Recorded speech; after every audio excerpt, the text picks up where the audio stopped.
Look at your wrist. If you are wearing a watch right now, you are wearing the direct descendant of a decision made in the mud and blood of the Western Front between 1914 and 1918. Before the First World War, no self-respecting man would have been caught dead wearing a watch on his wrist. It was considered feminine, laughable, the kind of thing that drew mockery in gentlemen's clubs and raised eyebrows in officers' messes. Men carried pocket watches, heavy, elegant, expensive pocket watches, kept in waistcoat pockets, attached to chains, checked with deliberate ceremony.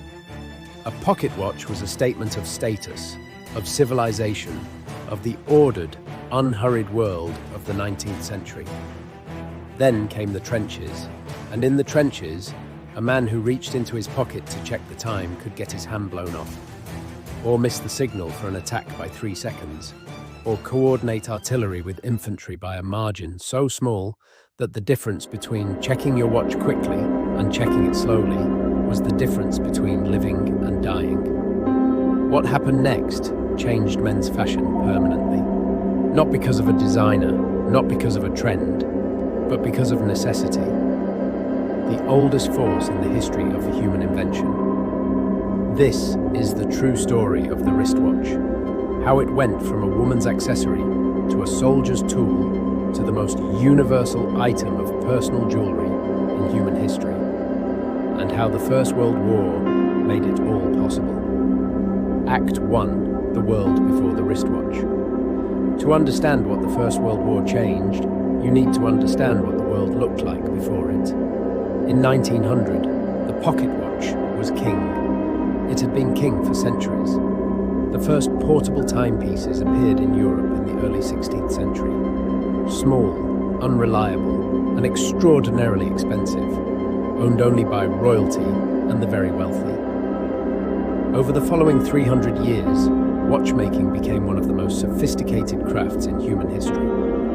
Swiss, German, and English watchmakers produced instruments of extraordinary precision and beauty. By the late 19th century, a fine pocket watch was among the most prestigious objects a man could own.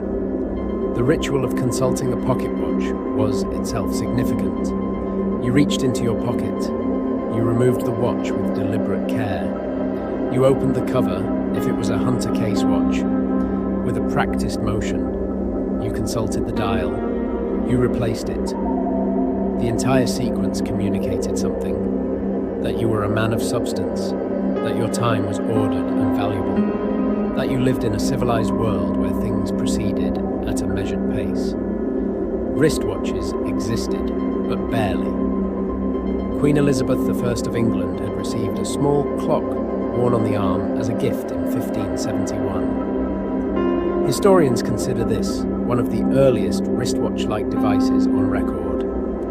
By the late 19th century, small watches set into bracelets were fashionable among wealthy women. They were delicate, decorative objects, jewelry that happened to tell time, rather than instruments that happened to be wearable. For men, wearing such a thing was simply not done. The social rules of the era were unambiguous. Wristwatches were for women. Pocket watches were for men. This distinction was so thoroughly embedded in the culture of the time that it was rarely even stated. It was simply understood, the way 1,000 other social conventions were understood. Then, soldiers started dying because they couldn't check the time fast enough. Act 2, the military problem. Modern warfare in the early 20th century had a timing problem. The tactics that dominated WWI, coordinated infantry advances, artillery barrages, time to lift just before troops reached enemy lines, simultaneous attacks across multiple positions, required precise synchronization in a way that no previous warfare had demanded at the individual soldier level.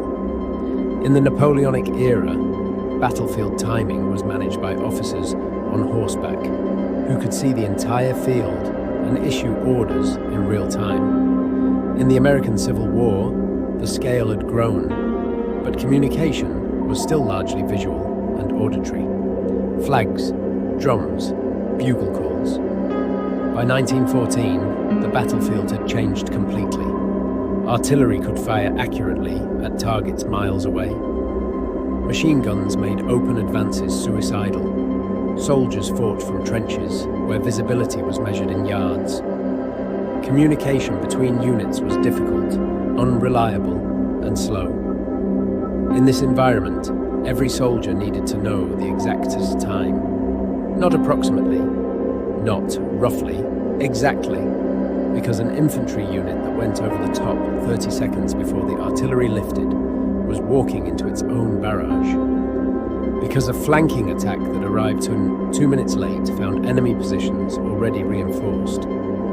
Because the coordination of thousands of men across miles of front required every one of those men to be operating from the same precise temporal reference. The pocket watch in this environment was a liability. Consider the physical reality. A soldier in a trench in 1914 or 1915 was typically holding a rifle, crouching in a narrow space, potentially under fire, wearing multiple layers of heavy clothing, reaching into a waistcoat pocket, extracting a watch, opening it, reading it, replacing it. The entire sequence took both hands and several seconds. In many combat situations, those seconds were not available. In some, removing a hand from a weapon to check the time was genuinely dangerous. British officers, practical men, trained to solve problems under pressure, began doing something that their social world would have considered bizarre just months earlier. They took their pocket watches, or purchased small ladies' wristwatches, and had leather straps attached so they could be worn on the wrist. Some used wire cages over the face to protect the crystal. Some simply wrapped the watch in leather themselves, improvising as soldiers have always improvised. The result was ugly, practical, and revolutionary. A glance at the wrist, both hands free. Time checked in under a second, back to the business of surviving. Act 3. The manufacturers respond. The watch industry noticed.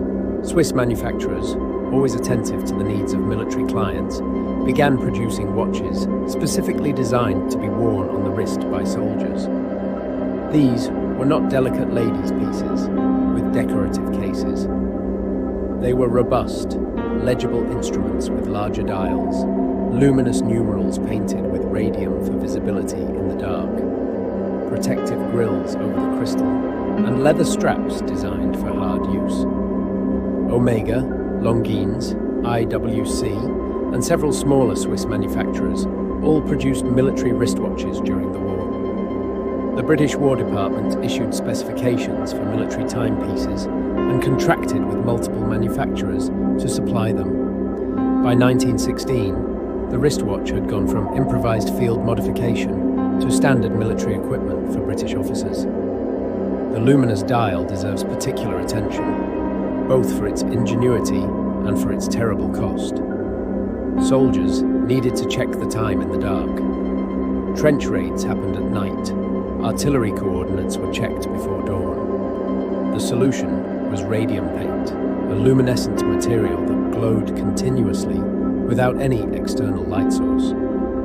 Watch dials painted with radium could be read in complete darkness, a capability that had genuine tactical value. What the manufacturers, the military, and the soldiers did not know, could not have known with the science available at the time, was that radium was extraordinarily dangerous. The women who painted watch dials in factories across the United States and Europe, later known as the Radium Girls, were told the paint was safe. They were instructed to point their brushes with their lips for precision. They painted thousands of dials, and they died, slowly and horribly, from radiation poisoning, their bones literally glowing in the dark as their bodies failed. The luminous dial that helped soldiers survive the trenches was built on a tragedy that would only be understood years later. It is one of the darkest footnotes in the history of an object that sits on millions of wrists today. Est 4, the German parallel. Across the front lines, German military engineers were reaching the same conclusions through the same logic. The German army had actually been slightly ahead of the British in adopting wristwatches for military use. German officers had been purchasing and using wristwatches from at least 1880 onward, partly because German military culture, with its emphasis on technical precision and operational coordination, had recognized the practical value of wrist-worn timepieces earlier than British social convention allowed.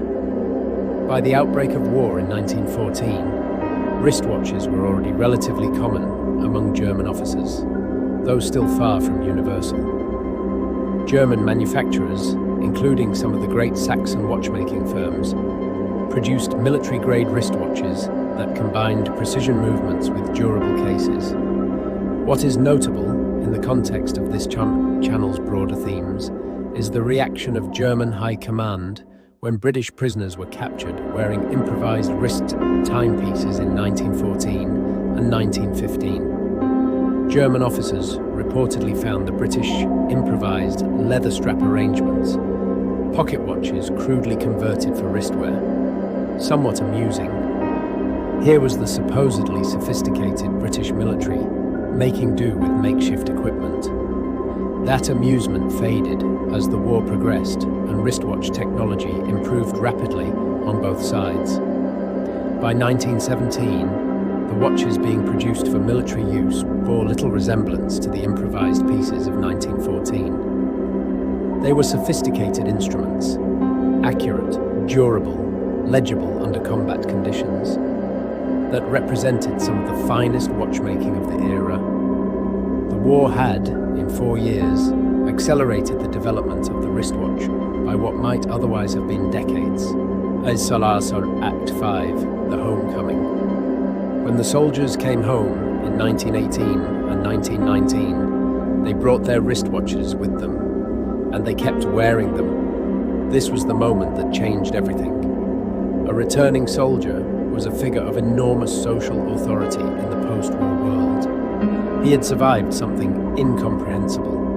His habits, his clothing, his way of carrying himself, all of it carried a weight that civilian fashion simply could not override.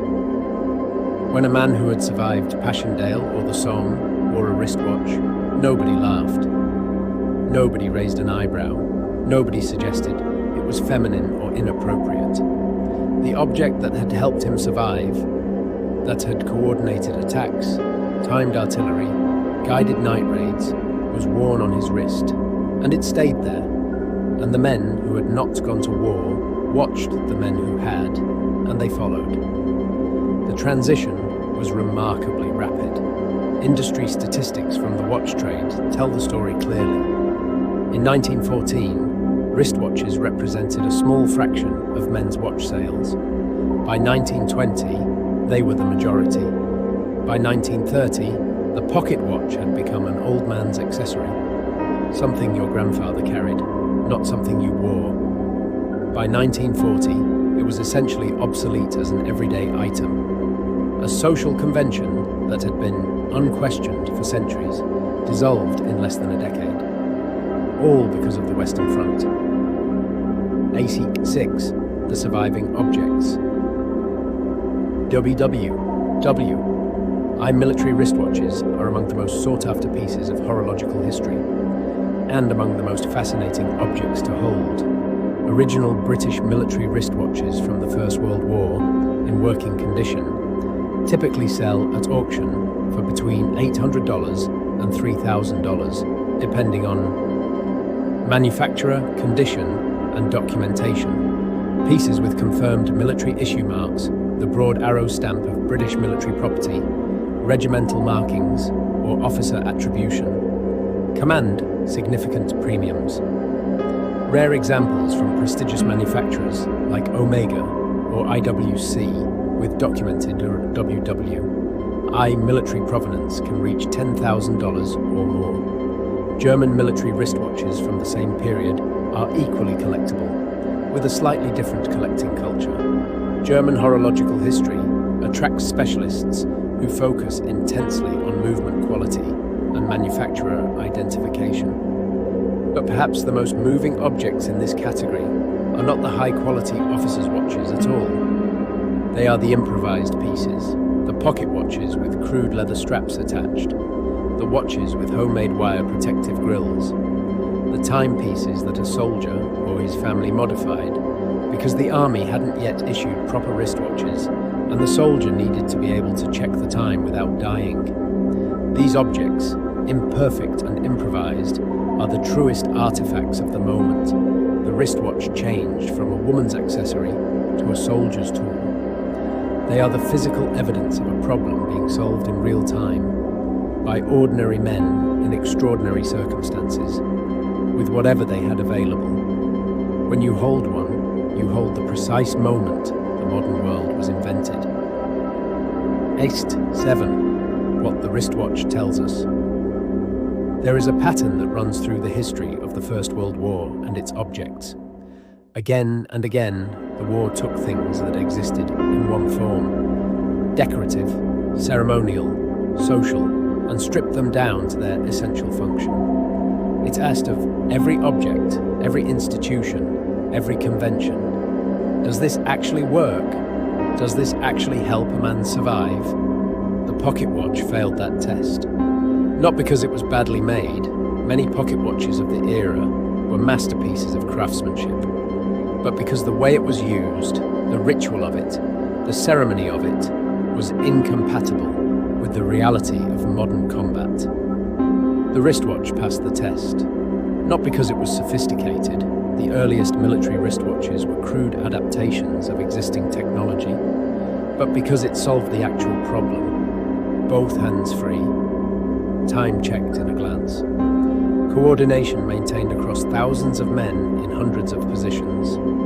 Function 1, as it usually does when the stakes are high enough. Today, when you glance at your wrist to check the time, you are performing a gesture that was normalized by men standing in trenches a century ago, coordinating attacks that would determine whether they and their comrades lived or died.